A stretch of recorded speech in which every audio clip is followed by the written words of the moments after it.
Well, Douglas, do you feel the government's been doing a bad job both internationally and domestically? Not a bad job, no.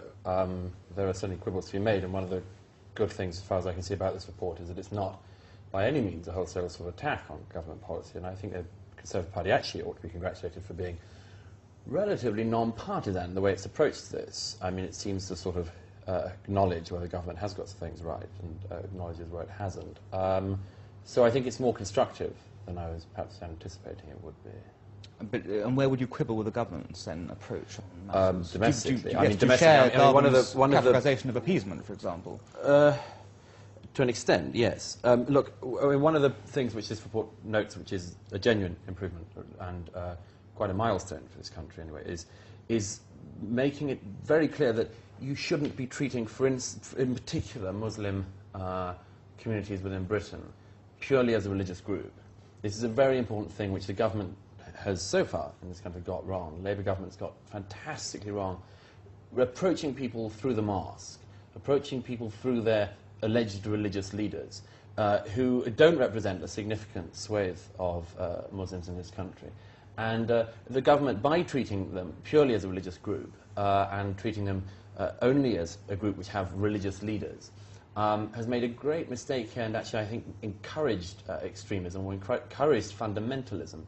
And if the followings of this report are followed, I think we'd genuinely be in a better place. Okay, well, now, when it comes to the question of community cohesion and fundamentalism, let's be clear. This isn't just about Muslim fundamentalism. In all the world's religions, we have a fundamentalist problem.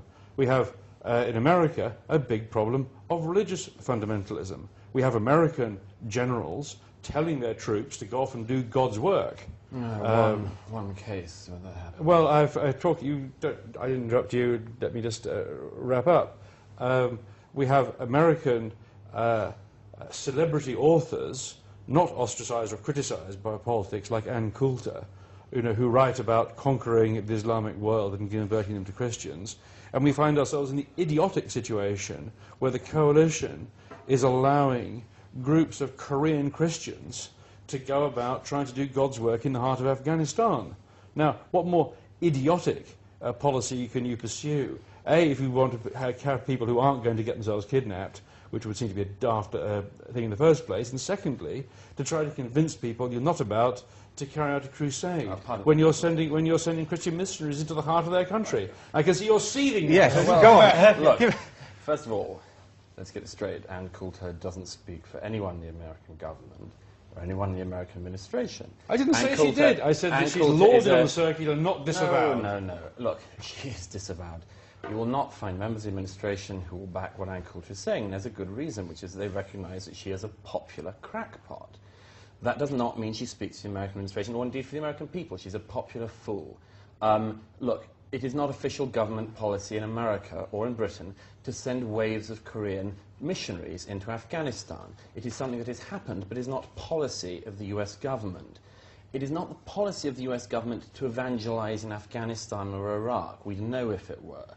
You talk about crusade. You think there is a policy? You talk about crusade. I haven't noticed much of a policy. Slip of the tongue of George Bush, a stupid and regrettable slip of the tongue, Do you think he regrets it? I think he does, very much so. And look, I mean, there's one really easy way to not deal with the big problem of our time, by which, of course, I mean Islamist fundamentalism. There's one big problem. There's one big way of skirting around the issue, and that is to pretend that all religions have fundamentalists and all fundamentalisms are the same, and we have Bible Belt Christians in America. Well, look, when a Christian does do something reprehensible, when they pretend to do so in the name of God, they do not get the backing, financial or otherwise, of the Western Well, we've got 500,000 dead in Iraq right now. It's more than Al-Qaeda can dream of. Not done in the name of God, not done in the name of America, not done because America are killing those people. Largely done in the name of God. Done in the name, I think you'll find, of Allah, by people who kill their co-religionists. Maybe to spite America, but nevertheless it's them that's murdering their co-religionists. The vast majority of deaths in Iraq are either caused by the collapse of healthcare or mostly according to all the statistics, as a result of coalition military action. Let us break this up for 1 minute. Talk to the doctors. Let's hit it back to the report, though. To say, just to have a little look at some more of the specifics here in terms of what's going on. It seems that the Conservative Party's approach can be broadly classified, if you like, Douglas, as more libertarian in action, and Labour perhaps a bit more on the authoritarian side, particularly when it comes to measures looking at domestic security. Now, let's look, for example, at detention of suspects without charge, where, of course, there have been hints the government would like to increase the days that people can be held from 28 to maybe 56 has been canvassed as an option. The Conservatives have come out absolutely against that, as have the Liberal Democrats, saying that his against civil liberties doesn't serve any purpose. Again, the whole ID cards issue as well has fallen on very similar paths along that way. I mean, can we see this divide, and which of those approaches strikes you as being the more effective in dealing with terrorism? I don't think it's. I mean, you could say that the Conservative Party is sort of outflanking Labour on this issue at the moment. I mean, it's seen if it keeps doing this as the sort of more liberal party on these issues, you know, and anti-authoritarian measures, as you say, like ID cards and like 90 days. I think this isn't actually a problem with the Conservative Party. It's a problem with the Labour Party not making its case very well.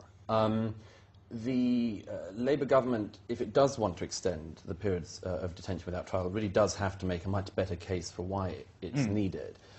In the absence of that case being made, of course, the Conservative Party is going to be opposed to it. I thought that was sort of evident. So I think an overemphasis on religion in general has been the bane of this government, and we need to remember the importance of reason and the Enlightenment overall, and the protection of the values in the Enlightenment. Well, first, this is a false antithesis that's being set up, the notion that reason and enlightenment stand on the opposite end of the spectrum from faith, and as you know from the Regensburg Address and many, many other things, faith and reason are not opposites. Or not regarded as being so by large swathes of this country and others. And once again, the problem is not religion as a whole, the problem is Islamism. It is political Islam. That is the problem. We do not have a great problem in this country with extreme Hindus. Douglas has got a point, hasn't he, Dan? I mean, forget about America for one moment. In this country, the problem is Islamic fundamentalism, isn't it? That's the community, if you like, that is most cause for concern. Well, indeed, but if you look at the countries where we have been doing our conquering and our dominating, it isn't India. They got rid of us 60 years ago. If you look at so in your view, terrorism is absolutely caused by foreign policy? Not entirely, but it is a huge factor. And indeed, you know, our own intelligence services said so in advance of the Iraq War. This is not a George Galloway position. If you look at the American CIA man Sher's book, Imperial Hubris, you know, he wrote that Bin Laden was. It was as if Bin Laden had been sitting in a cave chanting with mind control over Bush, "Please invade Iraq." That's the view of the CIA. One man, the CIA, and the CIA in any case. Oh, yeah, the CIA is a bunch of useless liberals. We know that, and should be closed down, I'm sure, and replaced by American enterprises. I'm glad you agree. Wonderful, we reached an agreement on that. We agree on that point. Foreign policy, useless and overfunded foreign policy, bureaucracy. the cause of terrorism? No, of course not. I mean, is it an aggravating factor? Yes, probably. But then you're offered the choice of whether or not you have the chance to run your own foreign policy on your own terms as you see fit, and see fit to protect your own people and to help people in other countries, or you decide to have that policy dictated by people who let off car bombs in Baghdad or London or anywhere else. So that is the choice being offered you if people decide that we honestly ought to listen to Islamist, extremist wing. It isn't a question of Islamist as a whole. We're dealing with a particular faction within a faction of Sunni Islam. With respect to most of this, and most Islamic people, you know, are as extreme as you or I might be Church of England. You know, they like their drink and their pork and the rest of it. So let's not get carried away with this. But I must return to this question. It is only Islam. I had the great pleasure of being at John Bolton, President Bush's one of his favourite diplomats, his confirmation hearing with Jesse Helms. And Jesse Helms, out front, he said, people have criticised me, and I won't do a cod South Carolina accent here, people have criticised me, said Jesse, for saying that the end times of the Book of Revelations are coming, and that John Bolton is the sort of person I want to have standing beside me in those times, and I reiterate, those times are a-coming. John Bolton is the sort of person I want to have beside me at that time. And he was chairman of the Senate Armed Services Committee, a Senate Foreign Relations Committee, elected by his peers in the Republican Party, and nobody came out with a white coat and took him away. That's the ideology driving this administration. Last word on the subject? Well, it's definitely not the ideology driving this administration, otherwise they'd be doing different things, they'd probably be doing them more successfully, and they would be more open about what they're doing. The fact is that the White House, the current administration in Washington, does tend to dive between policy and policy. It comes over all liberal interventionist, but then rushes back to an old-school realist style of approach when things go badly wrong. If it had any really clear drive like that, we would see it. As it is, we see a strange flip-flopping inability to stick the course on any one particular direction, and I think that's an ideology. I wouldn't say the ideology, so I'd agree with you there. Right, we've reached agreement. I'm going to stop it there. At the moment, are we exporting, authoritarianism through capitalism? Is that the way? Right, it's a long time since I was able to stomach any long event at SOAS. A long time since you were able to stomach any long event at SOAS. Well, in terms of sort of broad brush dismissal of one of the world's top universities. Oh, yeah, come on. Is it? I wasn't aware of that. Pretty shocking. What was the conclusion? That's interesting. Douglas, Lebanon dangerously split. We've seen various attempts to topple the government. Dare to make a prediction about the local election result? Hard to say. I haven't been out there for a year or so, and I'm assured by friends who are there and have just come back that, yes, feeling on the ground against Hezbollah is sort of satisfyingly high. Really? I hope that remains the case. I hope they realise the extent to which Hezbollah, much like Al-Qaeda in Afghanistan, has used their country as a launch pad and should take responsibility when the people it launches against hit back.